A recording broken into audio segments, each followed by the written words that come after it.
New South Wales Bicentennial Oral History Project. This is Jenny Salmon talking with Mr. Frederick Bowden at Walcha, New South Wales on the 13th of May 1987.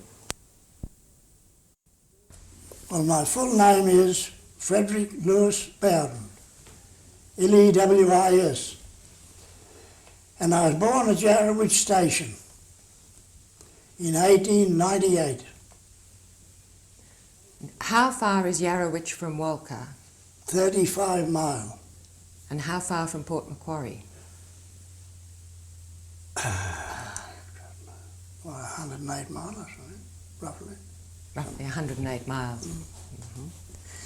Well, tell me about your parents and where they came from, Mr. Bowden. Well, my parents' people came from England, and they lived in the Raymond Terrace country for a time. That's where my father was born, in Raymond Terrace. And then they shifted to, he shifted to Yarrawitch. He worked on that Yarrawitch station when he was only a boy. When would that have been? Well, gosh, spare me, I don't know. Well, if you were born in... No, I was born in, yes, and there was one born before, 2 years before. And my mother was about 22 when they got married, and she died at 35. So that's, you make that up and you've got it. So perhaps your father came somewhere in the 1870s. I'd say he must have come there about 1870 or 75 or something like that. Mm. How many children were you? 8. And you were the second? I was the second, and I had a sister. My first brother was he died, he went to the 1418 war and he was killed there.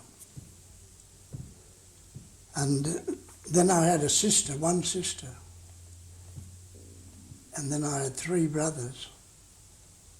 And they're all dead on the last living. How did your mother die? My birth child. Birth of the last child? Both died. Mm. There was no, them times there were no doctors. And the only doctor was in Walcha. And there was only, the road was that bad, there was only sulky, horse and sulky to get anywhere. And those times were very wet seasons. What they are now, much wetter. They'd go for 3 and 4 weeks and you wouldn't turn a wheel. And this happened to my mother. They couldn't get her out. And eventually they got her out and met her halfway between here and Yarrawitch. She did. Well, they're right. Did your father and mother tell you much about their early days on Yarrawitch Station? Not that much. I never saw that much of my mother. As I tell you, I was only about 11 when she died. And my father, he was always, he had, them times they had to go out to earn a living into them scrubs. You know, cutting cedar. There was no such a thing as had something to drive there. You had to walk there more or less and carry what you wanted. And they stayed there for weeks cutting cedar and that. And then they had to do a lot of farming to grow their own vegetables more or less to get a living. It's a different thing to what it is today. Food was pretty hard to get out of, really, when I was only a boy. Can you tell me a little bit about Yarrawitch Station, just so we know the sort of setting you were born in? Well, Yarrawitch Station was, as far as I knew, was told, was a sheep station first. And it was transferred, I don't know who by, to cattle. And there was cattle there up till, well, many, many years, till it was cut up to a closer settlement When was it cut up? in 1917, I think. And how big was it It before was 35,000 freehold acres. And this is something that a lot of people don't know, but I do. The people that owned that place first, I don't know who it was, but apparently they built there on so many acres, and all that acreages was made up by people selecting and building, but those first people give them that money, as far as I recollect, to do these things. And then when time came, they was told to get off, which they did. They were dummying. Yes, that's how Yarrawee Station was made up. And who owned it when your father first went there? I think a man by the name of Billy Neverson, as near as I remember. And it could have been David then, but it would be one of them people. was your father employed to work on the station? Yes. Did he have a house supply? Yes. He had a house to live in, and that's where I was born. And what sort of a house was that? Well, I wouldn't have a clue. Oh, you weren't. Because I can only remember where it was. And it was gone when I grew up to be a boy going to school, the house was even gone. And you were saying that your father went down into the ranges to get cedar. Absolutely. Did he do that in his spare time?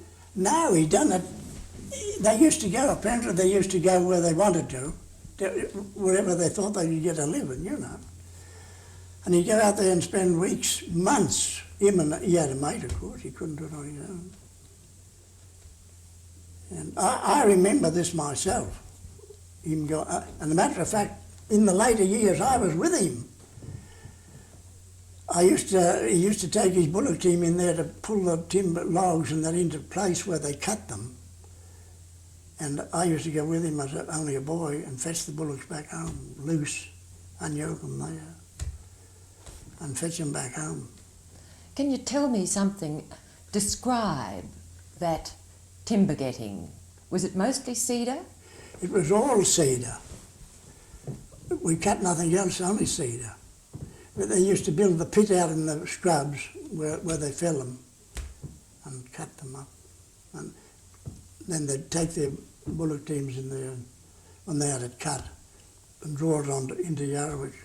Then sell it probably to a storekeeper here, Garrett and Co. or someone. And were the cedar trees thick or very far apart? No, they were very thin. You had to go looking for them. And they was scarce. I remember that very well. And how would they be cut? Can you describe that? Yes. You mean where they was?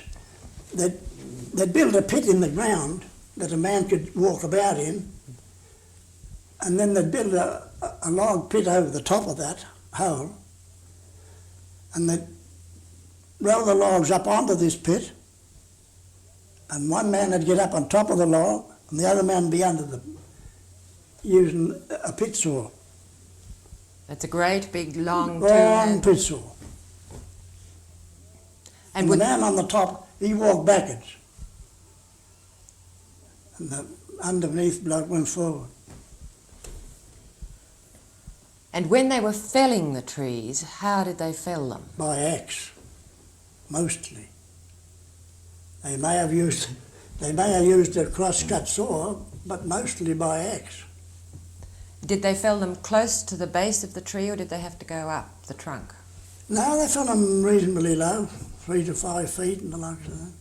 Were they an easy tree to cut? Oh, they wasn't bad. Wasn't bad cut. And then when the logs were rough sawn like that, they were loaded up, were they, and taken up? This log wasn't roughly sawn. Oh. They'd mostly flitch it into flitches 12 and 14 inches, What's flitching? A square block, like that. Little table? Yeah, like that thing you got laying there. The tape recorder? Yes, they'd cut them in perhaps 10 feet long or 12 or 14, but they'd be in blocks, long blocks, 12 inches thick, some of them. Or a lot of them was cut into inch boards and the likes of that. And that was done on the spot? On the very spot. It's the only way they had. And those days, most of their houses was cut like that, by pit saw. It was hard work. It was hard work.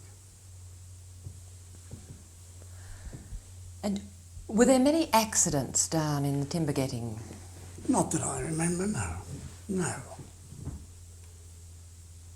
Not like there is in the mills.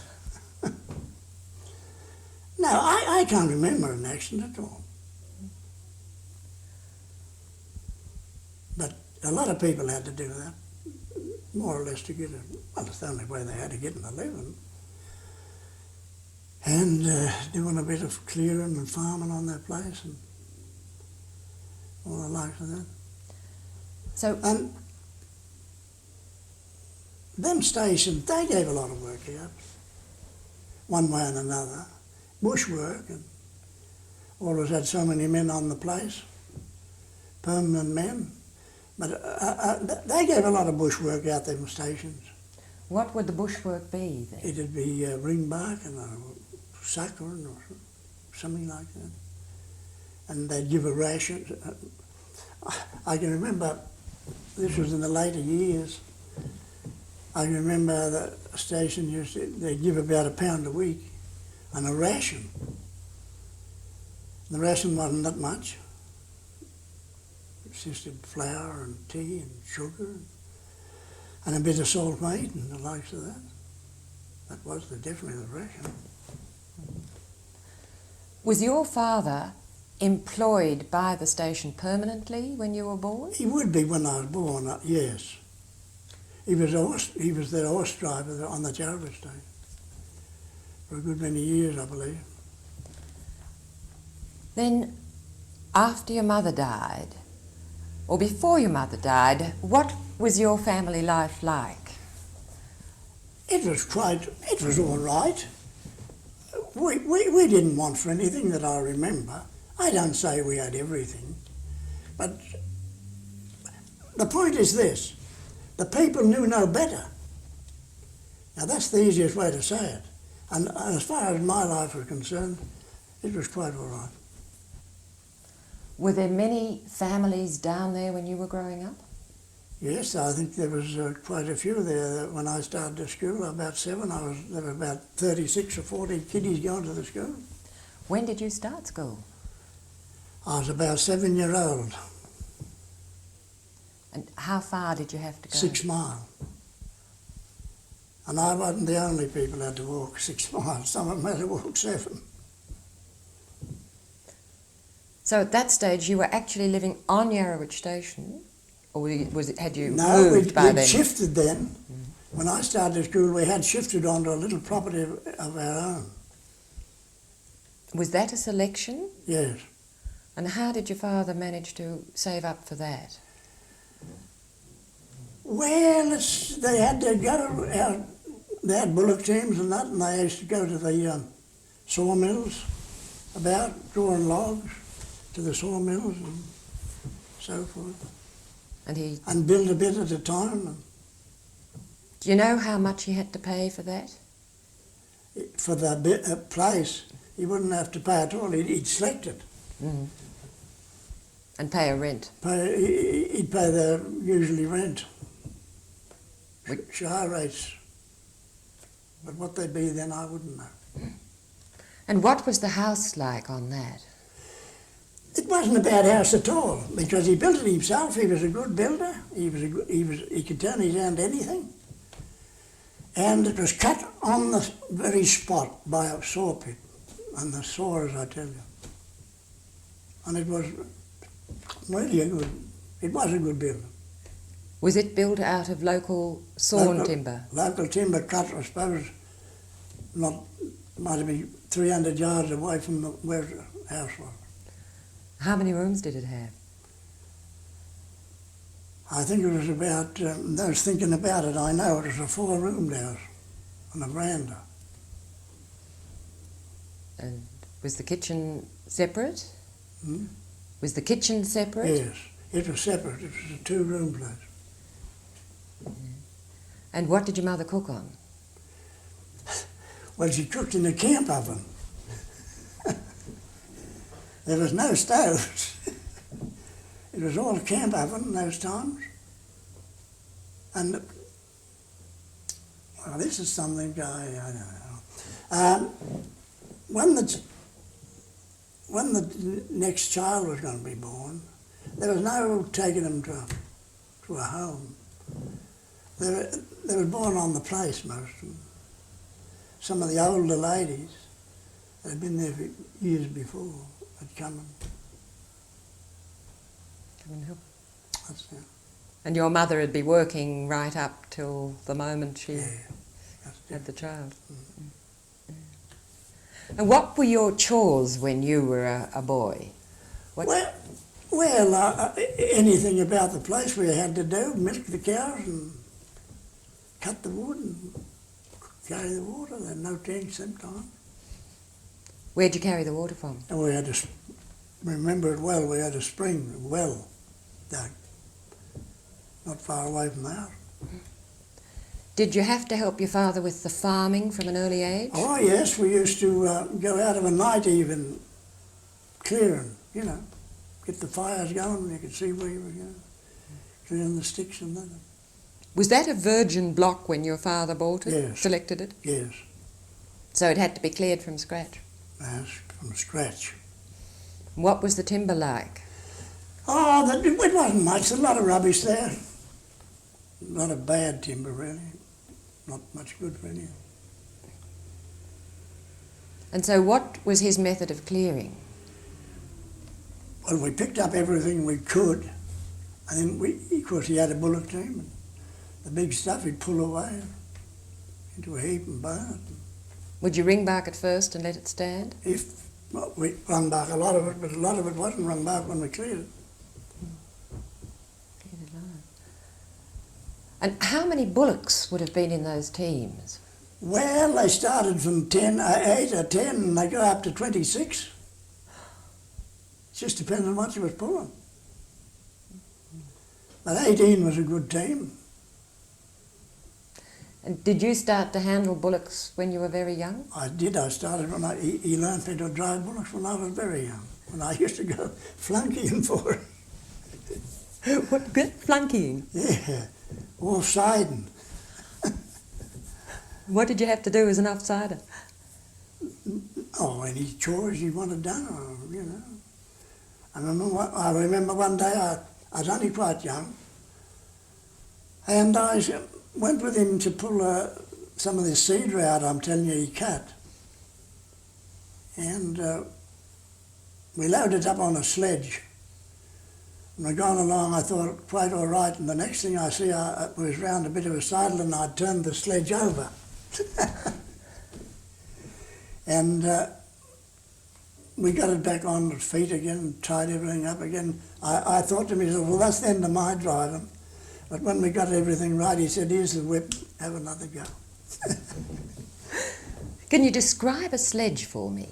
A sledge? No, I can't get up. Well, it's two, well, say it was 2 planks. Well, you see that wireless, that heater? Yeah.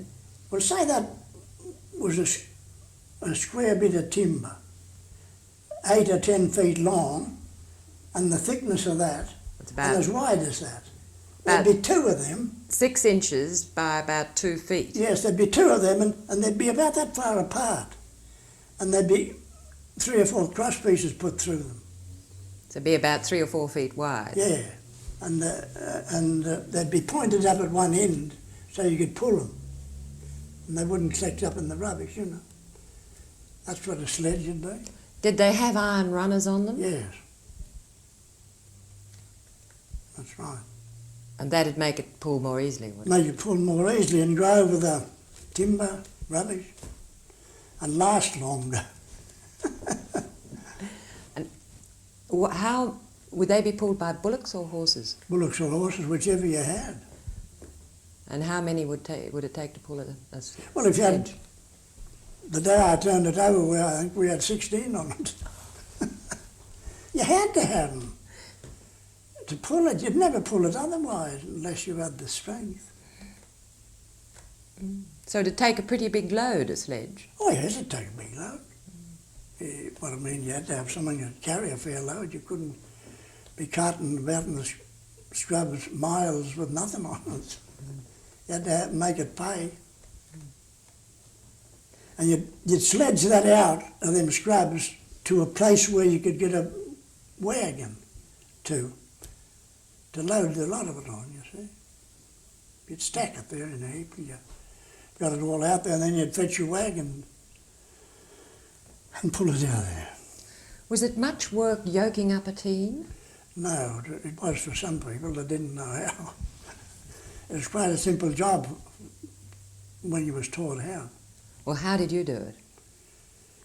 Well, I just simply, all you had to do was start putting them up in pairs and getting the yoke on your shoulder and leaning over them and put the bow up on the offside one and fasten it, and then come across and do the same with the near side one. You'd have them both together. So what did the harness consist of? For bullocks, a bit of wood and a bit of iron. The yoke was made out of wood, and the bows that they pulled by was iron, hooped round under their neck and up through the yoke. And were they attached by chains then? And you'd hook a chain from each yoke back to the next one. That's all that consisted of. So how long would it take you to yoke up a team of, say, 16? I suppose when I was at my best, I'd have yoked a team of 18 up in half an hour, got them ready for work. Did it take much to break in the bullocks for teamwork? Not a great deal. No, you just tied them together, two of them together, with ropes and a chain by the horns, and let them go that way in the paddocks. Oh, you'd teach them to work in pairs by doing that, Yeah. would you? How long would that have to Yeah, be? you'd leave you'd leave them coupled together perhaps for 3 or 4 days. A bit longer if they was a bit wild. They'd soon get to know. And what was the best age for working bullocks? Oh, you couldn't start them under 2 or 3 year old. They got up to 6 or 7, they was in their prime, I'd say. 8. And would you select the ones out? Yes, there's no good at hitting anything. You had to know a beast for the best work. You could, after you got to know them, you could pick them out. Some of them wasn't worth touching. And some would be too wild, you'd never tame them down.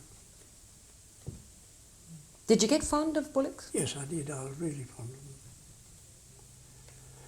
I drove bullocks a good lot after I was got up in years, drawing timber to the mills. One other thing I wanted to ask you about Yarrowitch. When your father selected, was there any bad feeling between the big station owners and the selectors? None whatsoever. I'd safely say that, because they had all they wanted. And they, apart from that station, that station owner would have, he'd have thousands of acres of rented country, leased country, that nobody wanted. So there was plenty for everybody. Plenty. Now, when did you start going to school, and what about school? Well, as I tell you, I started when I was about 7. It was a pretty hard job to get me to school. Although I had 5 miles of walk, lots of times I never went to school. I started, but I never got there. It's no good to tell a lie. And I was never caught, and I suppose I played the truant for many, many weeks. What would you do? I just play about in the bush. Wait till you saw the other kiddies going home and you knew exactly what time to go home. No, I enjoyed my life as a young man. So, officially, when did you leave school? When did I leave? Well, I was 14 years of age when I left school, officially. I was wanted to go longer, but I wouldn't go. And I'm not going backward in telling you why. The teachers we didn't get on with all teachers. There was good teachers, there was bad teachers. Was it a one-teacher school? Yes. So, if you had a bad one, it was really bad. Oh, it was cruel. They was cruel. I'm speaking of those days. How were they cruel? Well, they'd cane you for nothing, and you got that way that you wasn't game to go to school. They cane the girls too? Hmm? Did they cane the girls too? Oh, they didn't worry who it was. I thought they'd done things that wasn't necessary, really. But of course, that was years back. So you would have left school, officially, in about 1912. Yes, I did. And your mother was dead then? Yes. So how did the family get on after she died? Well, it was pretty hard, really. But we lived on around there for quite a while. And one of our aunties had lost her husband, and she came to live with us for a certain time. And then eventually we got older and that, and we drifted. And then I tell you, my older brother went to the war and never came back.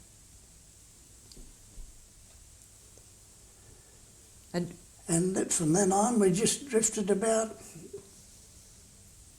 everywhere. Did your father stay on the place?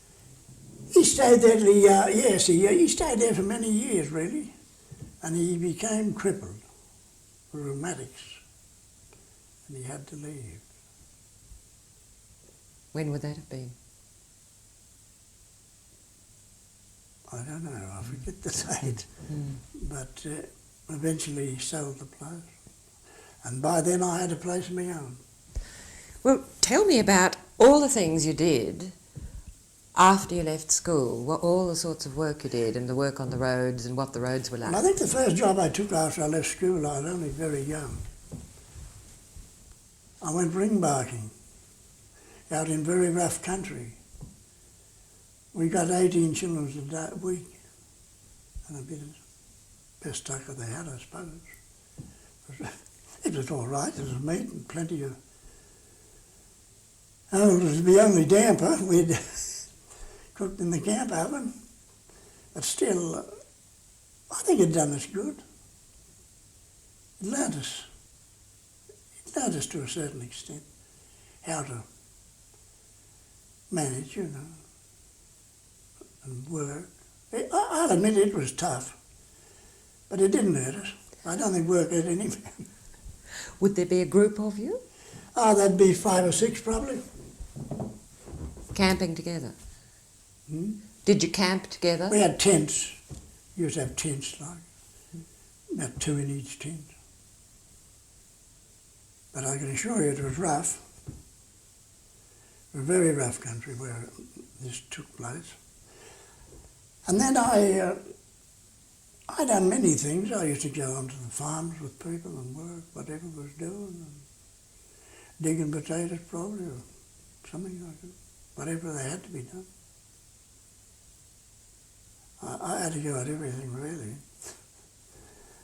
And then I went on to that Yarrowitch station. I was there for a long time. And I become a fairly handy man. And I used to do most of the horseshoeing. besides helping muster the stock. There was a lot of stock there, cattle. That was in the cattle days. And I think that is really the best thing for a young fellow to do. He learns what to do and learns how to do.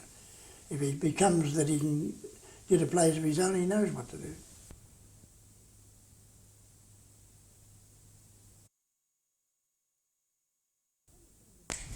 When it come to branding time, there'd be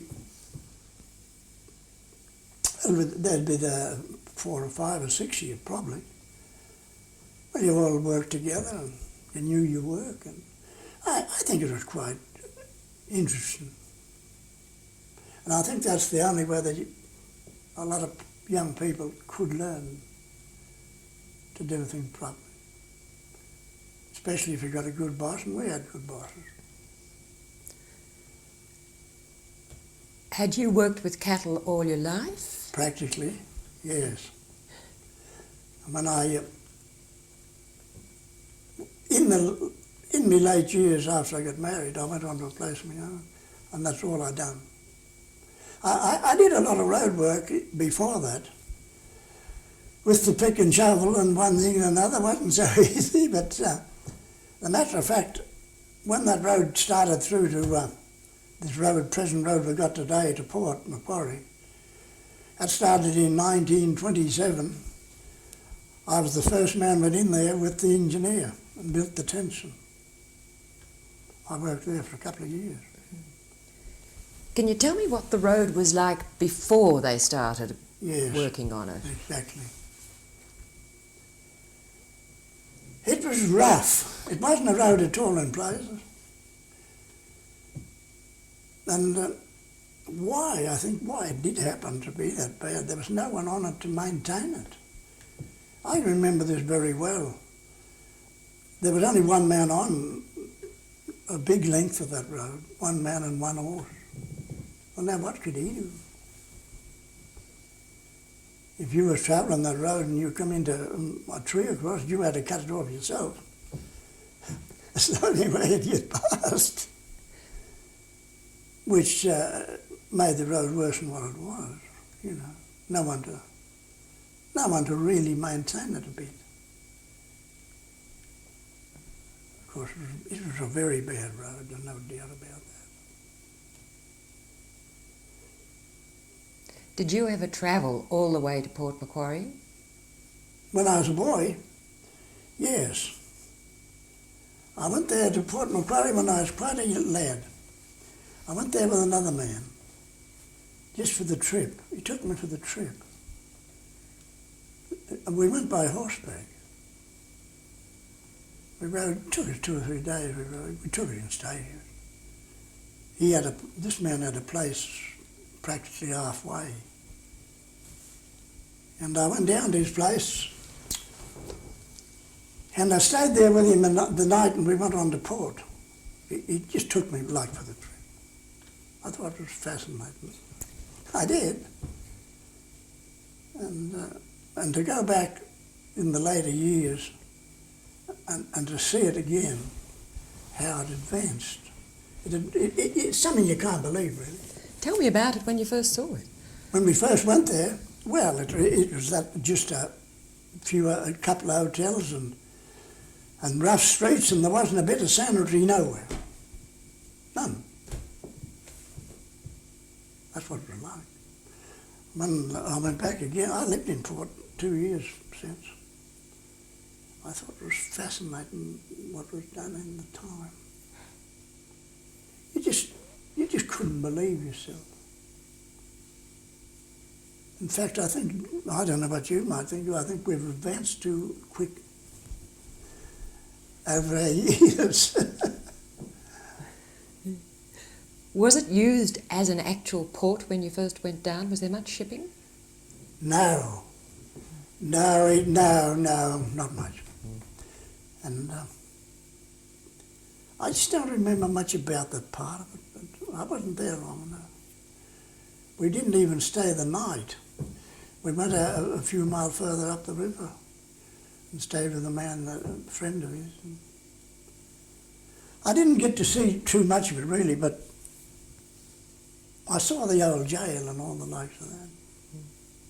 I didn't go in it, but I saw it and so forth. Now, the first road was made with some convict labour. Yes, it was.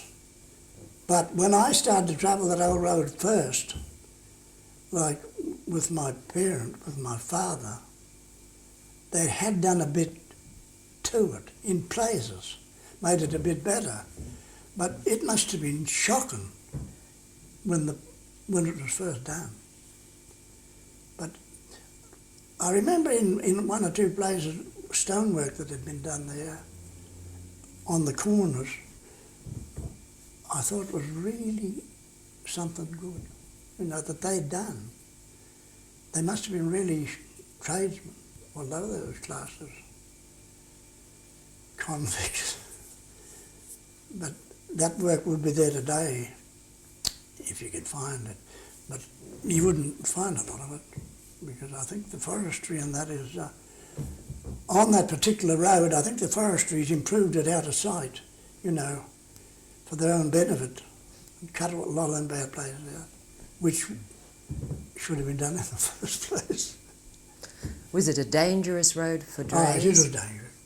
It was dangerous.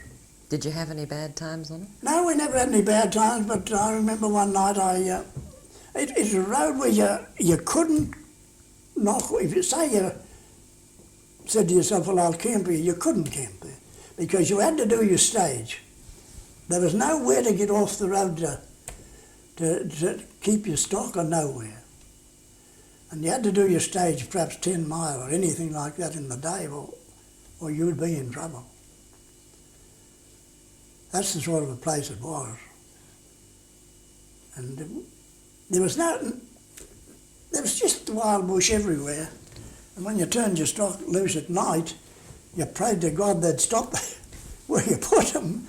And it was nothing to, you'd have bells on your stock, bullocks. And there was nothing to hear your stock in the middle of the night coming. They was going home. And you had to go and meet them and hold them there. Look, that's something a lot of people today, they don't realise what went on in them days. I think I've been talking to people where I've been working in them about these things and they think you're mad, some of them. But those things happen. Those things happened. How long would the trip take with the Bullock team? Well, say we was leaving Yarrowitch, it was about a 3-day trip through that bad scrub onto the Hastings River.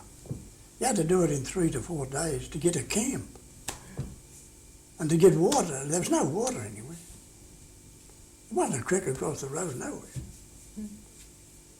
As I say, you had to do that stage. If you didn't do it in daylight, you had to do it at night or something. I remember on one occasion that I was with my father. We went for a load of oranges in a big wagon, you know a wagon. I think we had about 1,000 or 1,400 dozen oranges in this wagon. We had horses this time.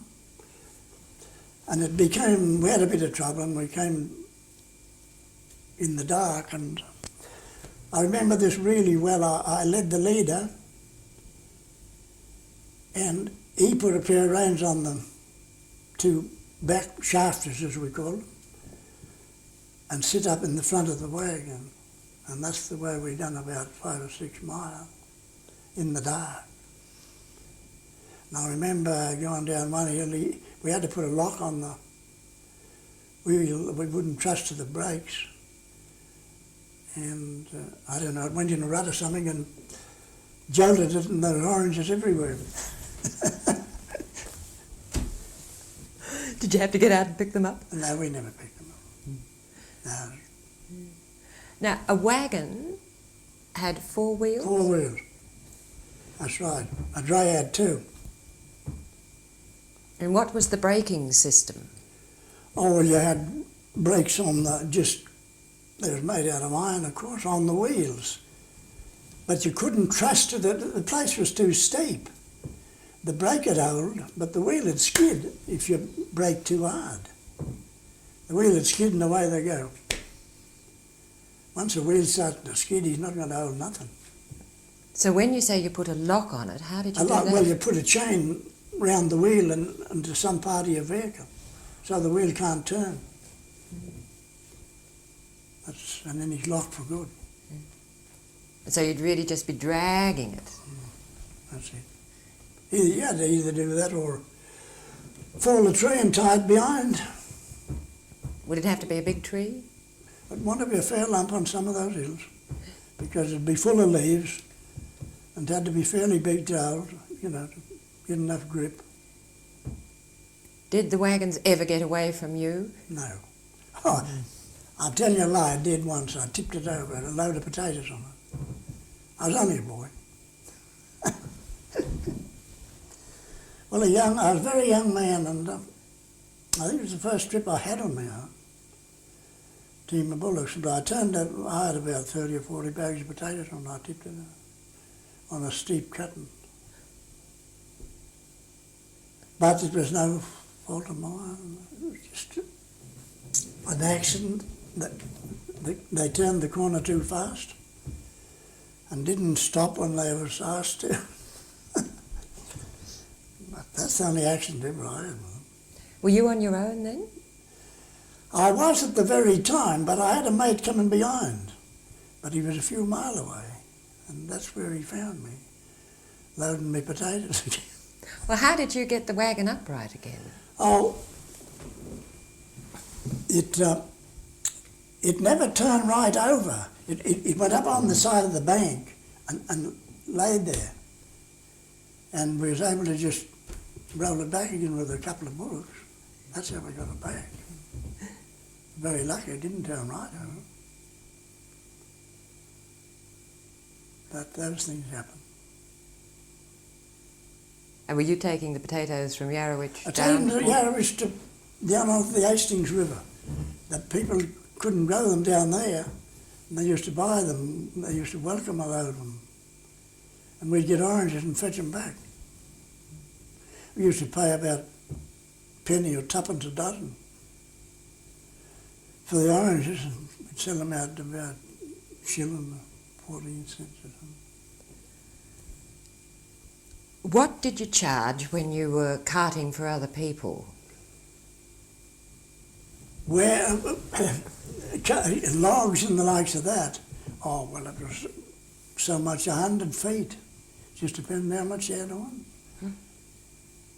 You have a couple of 1,000 feet on, and I really wouldn't know the charge today because they had their own charges, and the mills paid that charge. I wouldn't know. Too far ahead now. But there was 3 or 4 mills on that Yarrowitch country. Big mills too. And where were you living at that stage? On Yarrowitch, the place of my own. Well, how did you get the money together to get a place of your own? Did you select as well? No, I borrowed it. I borrowed it from the bank. When was that? Oh, that'd be back in, I think that place I bought, when I bought it from about back in 39, I think. Oh, not till then. Just before the Second World War. Yeah. And had you always wanted to have land of your own? Yes, I did. And I sold out about that time, and I went to, I was called up in the army. Of course, I was called up and I was too old. And I was put on a manpower on a place. Another soldier went to the war. And I stopped there for 5 years. I had to stop there. So you had to sell the land you just got? No, I never sold it. Oh, you didn't sell I it? left it laying there. I wasn't far from it. I could look after the place. And when the war was over, I went back onto my own place. Had you had to save very hard to get that land? Yes, you're in debt all the time. You didn't know what to do really half the time. Your interest had come due and there you were. You mightn't have it. You had to go and put a story up of some sort. But still, I got on very well. I think I got on very well through life. I had my ups and downs. But when I never retired till I was 80. I sold my place. I was living on my own. I lost my wife in '64.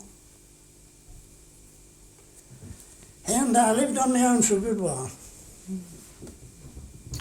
And I retired when I was 80. With big money. Tell me, to go back to about 1925, 27, when you started working on that road again, when the department started opening up that road. 1927 I started there. 1927.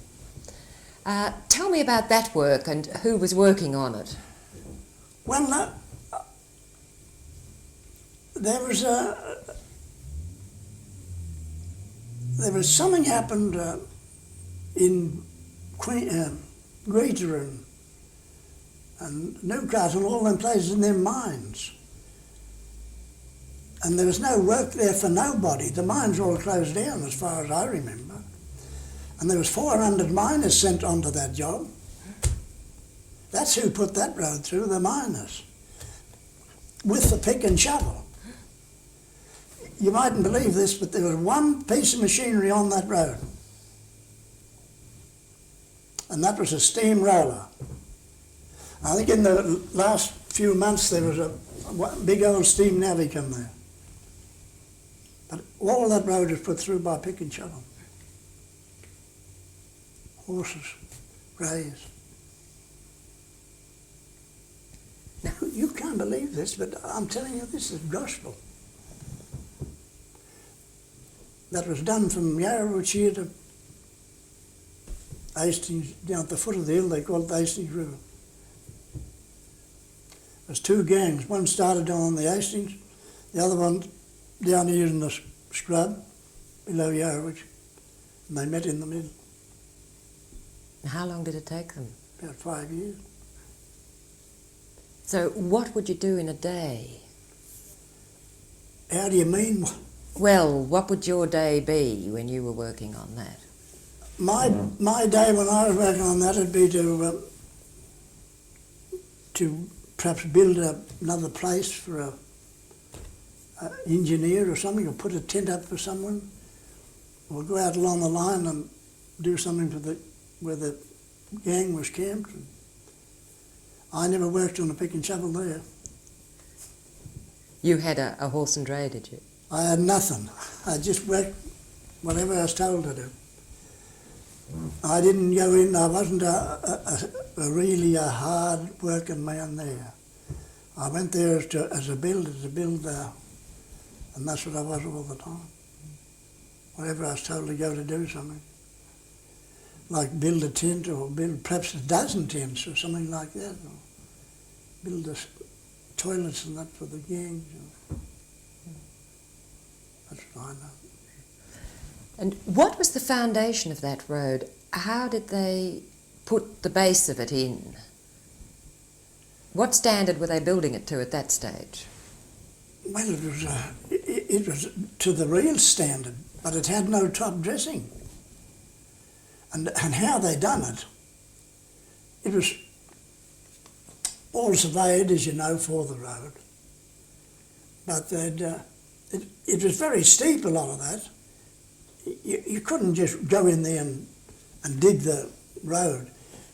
They had to get where they were going to put a cutting and dig a hole where a dray would sit in, and then they'd work a horse round them sidings into there to put in that dray. But that dray had never come out of there till that cutting was finished. That when they'd get room for another one, horse and dray, they'd fetch him in. That's the only way they could do it. They couldn't move horses and drays about on them sides. They was too steep. And they done put all the foundation of the road in that way. And they'd have a sledge. Now, I'm coming back to the sledge. They'd have a sledge there in lots of places, and they'd pull it, it'd have a big shoe on it. They'd pull it sideways, you know, from the corner, not the middle. And that's what they used for a grader with horses. You understand what I mean? Yes. And that's what they did there. Till they got the road pretty well right through, and then eventually they got a few horse graders and little horse graders. But that road was, it was like that for a good while before it was ever sealed. Did they maintain it after they'd done that work? Yeah. Yes, I maintained a lot of that road after I'd finished the other. I left them there for a good while and I went back onto them. I maintained a lot of that road there for a good while, but I was working for the Shire here. From this, like the Shires took it over, so much of that road, and the other end, Port Macquarie took the other end. And what were you working with when you were maintaining it? I had 2 horses and a grader.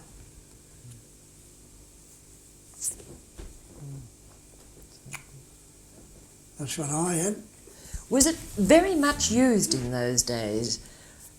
By 1927 and onwards, motor cars were just starting to come in. Did cars able to use that road then? Before the new road was put through, or there used to be a hot car go through it, and they was very hot too. I forget really what year the first car went through, but for many, many years you couldn't drive a car through there. And was it much used after the work was done in the late 20s? Oh, my word. Oh, yes, it was used. Oh, dear, it was used a lot. And then eventually they tarred it. And then it was used properly. It's a very busy road, that, you know. Pretty dangerous yet.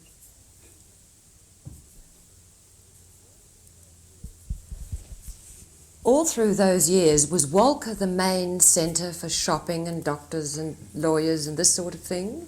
Yeah. This was a good little town once. It was. Like there was a terrible lot here them days than there was now. Can you describe it to me? Well, we had, for one thing, we had plenty of stores, good storekeepers. And you could buy nearly anything you wanted. That's the best way I can describe it. But, I don't know, it seems to have, like every other little town, seems to have gone back, hasn't it? And did the people from Yarrowitch have their own life down in Yarrowitch, their own dances and Yes. entertainments? When we was in my school days, we used to have picnics there, you know, once a year, the old picnic. Well, at night, there's no building in them days to have a dance. And I've seen them make a big ring out of polings, sheets, whatever you call it, and dance on the grass. I saw that happen at Yarrowitch. Everybody seemed to enjoy themselves as far as I could see amongst the older people. And then eventually then they had wool sheds built about the place and all the dances there. I've seen some big dances there. Then it was cut up for closer settlement. Well, we built a hall between us, more or less. A hall that's down there today. We all done that by voluntary work mostly. When was that? It started, you were saying it was started to be cut up after the First World War. Yeah, it was about 1945, I think, when the return men come back and drew all them blocks. But they cut some of Yarrowitch up after the First World War, did they? No, they didn't. They cut it all up together. All up after the Second World War. So Yarrowitch Station was the same size, more or less, right up to the Second World War. Yes, the only thing they didn't have was a lot of their lease country. They just maintained their land they owned. Of course, a lot of the country they had leased, I suppose, someone took it up eventually. Did people start running sheep again down there? Yes. They went out of the cattle and into sheep. And that was before the war. They went into these sheep and they went into it in a big way, really. And I think they had to drain the country, get all the country drained. It was too wet. Caused a lot of fluke and worm. And I think they'd done very well after. Why had they changed from sheep to cattle in the first place? Was it dingoes? Well, that was something before my time, I don't know. Were dingoes bad down there? Oh, they was. Yes, they was. For many, many, I was going to say many years. For years and years. It was the Oma dogs. Well, it'd have to be. The rough country that is surrounding it. Did you do any dingo trapping? Not trapping, I've tried to poison a few of them. But they was a menace, really. That's how, in the earlier days, that's how a lot of people got a living, older people. I remember poisoning dogs. They used to get so much a scalp from them. I remember that quite well. I was only a boy growing up. I suppose they had to do something to make a bit of a crust. What about rabbits? When were they bad there? Oh, I forget what year they come there. But did they come before you remember as a boy, or did they come during your childhood? No, they come after. They come after. Before I left school, they came. Really. They came about, I don't know what year it was, but must have been 1911 or 12 or something like that. But by Jesus, they come properly when they come. And they come overnight, really. I can remember the first rabbits I think ever came there. End 1B. I think I can remember nearly the first rabbit ever came in that country, at Yarrowitch.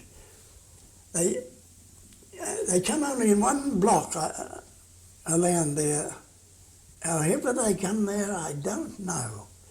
But we used to go out with Father. He used to go out shooting them, him and other people, for a novelty. Young rabbits. Eat them, fry them. They was most beautiful, they thought. And within a few years, that country was dominated. I can remember a few mile away from there in other country, you could look up over a rise near sundown and you'd swear the ground was moving. It would be the rabbit moving away, the white tails. And they was like that for many years. All them buildings on that picture, the rabbit undermined a lot of them buildings with the burrows. They was just as thick around that house as they was in the paddocks. And they used poison carts, and dug them out. And they used poison carts there and that to keep them down. And eventually they dug them out. Got a gangs of men and dug them out. And of course that didn't do away with them, but they got myxomatosis and all that stuff working eventually and seemed to get on top of them. Did you do much trapping? I done a lot of trapping. Yes. There was a lot of money to be made in them days with skins, and the freezing works was there in a big way at one time. And I tell you what, a lot of people got a good living out of them. A lot of people thought it was a shame that they was done away with. But they did. Quite a lot of people made a living out of them. Yes, the backhanded side of rabbits. Some people made enough to buy their blocks. I know they did. Yeah. I think it was in one way. Of course, they had to be got rid of. Well, if you hadn't, that's all you'd have had if you didn't get rid of them. You couldn't have stock and rabbits. So, no, but they was there in really a big way in all this New England. And where they come from, I wouldn't know. The first rabbit I remember. He came overnight. He must have been dropped by an eagle hawk or something. He'd have to be. He wasn't brought there by man. He was brought from England, wasn't he? What about blackberries? What were they like down there? There wasn't any there for many, many years. They come like the rabbit. Of course, I don't know which was the worst, really. But, of course, we still got them. And we still always will have them. How did you treat them to start with? Oh, well, only way ever I treated them was spray them. I think, well, there's no other way to treat them. Did you ever start chipping them out in the early days? Oh, yes, we did, but you only cultivated them. That was as soon as you started moving. No, the spraying seemed to be the only thing that could be done with them. Well, when did you start spraying? When? Oh, God knows, I don't know. Look, I'm a bad hand at thinking of dates. Ah, it's just so roughly. far away. Yes, yes, but you remember spraying all the time, do you? Best about. Yes, we was always spraying them. And did you win at all with them? Hmm? Did you win? Win? No. You might for a while. You'd think you'd be winning and you wouldn't be. No, they're a very hard thing, a very bad pest, really. I never won with them, and I don't think anyone really did. Were there any other bad pests there? Oh, no, not that you call a pest, no. I think we were fairly lucky in lots of ways. And did you run sheep on your property? I did for a while. I couldn't do any good. I don't know, it wasn't sheep country. Or it would have been after years, I suppose. No, I got rid of them. I could see the writing on the wall and I said, out. I went into cattle. I done well out of cattle. You stayed with cattle till you left? Yeah, I stayed cattle till the last minute. Yeah. But Was that less handling too? Did you have to handle your cattle much? Oh, yes, much less. It was much less then than it is today. When I first started in cattle, you wouldn't see people having to dose like they do now. The cattle seems to have got like sheep. Dosing. You've got to dose so much. What are you dosing for these days? Well, they seem to have to dose for flu and worm, the same as ever. What about cattle tick? No, there's no cattle tick on this New England. Quite lucky that way. You had to go over on the coast and belts to get the tick. The ticks is very close to Yarwick, but they never come up over the hill. And where were your markets for the cattle? I done all the most of my marketing here, in Walcha. Sometimes I went to Warrow, mostly here though. I sold a lot of cattle to butchers in Warrow. It was all fat cattle I worried about. And would the cattle have to be driven to market in the early days? Oh, yes. There was no other way of getting them there. They'd be driven. And I tell you what, in the early days there wasn't so many cattle about either. It's amazing, really. The cattle seem to accumulate like the people. People. It's something that happened very quick. I think everything happened too quick. So what would be the carrying capacity now compared to back when you started out? Oh my God. Look, when I first started, before I got my place in order, oh dear, it took 8 and 10 and 12 acres to run a beast. And he wouldn't be run too well then. Look at it today. I wouldn't know what the carrying capacity today, but it's high though. Did you do much pasture improvement? I did in the finish, yes, but I got too old. I got too old too fast. And I'd like to have spent another 10 or 12 years on the farm, but I just couldn't do it. I done nearly all my own work up to I was 80. And the bloke come to me one day, he said, "What'll you take for it?" He said, "I'll give you 300 for it." I said, "You better come and sign up." He said, he told me after, he said, "I only done it to get you out of it." He said, "You'd have been killed," which I would have been. 300 an acre? £300. $300. $300 an acre. What year did you get married? 1939. Not till then? No, 29. 29? Yeah, 29 I got married. Yeah. And did you marry someone you'd known for a long while? I married a girl I went to school with. Oh, how lovely. And the funny thing happened there. She went to school last Friday. I was 10 years older than her. Well, 9 to be exact. And I never saw her for many years. She went to Sydney and was working in the hospital and that. Her and her sister. And when she left, she said, I'll be back. And when she came back, she let me know she was back. She was in Armidale. I went and saw her, and I think we were married about 3 weeks after. It just had to be that way. But she was a beautiful person. Did you have a big family? No, we only had two boys. One of them live here, he's a carpenter. And the other bloke got flats in Coffs Harbour.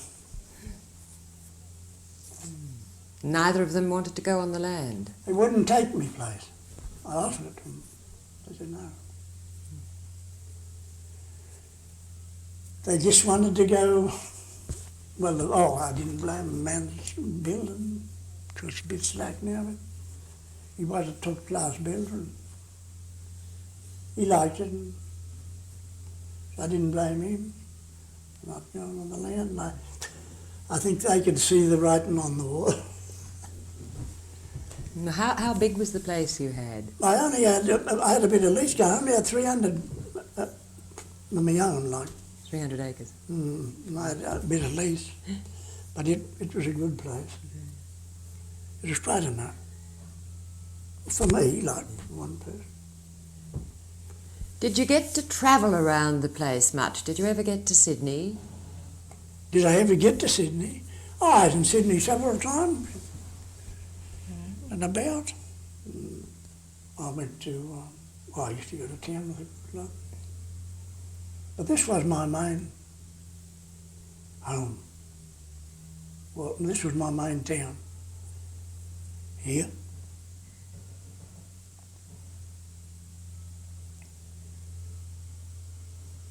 Would you change much of your life if you had it over again?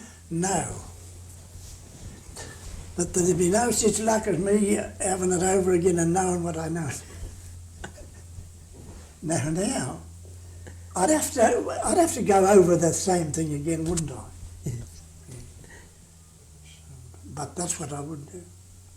You would do it? I'd do it. Yeah. No, I don't regret anything that happened. Oh, I do a few things in me.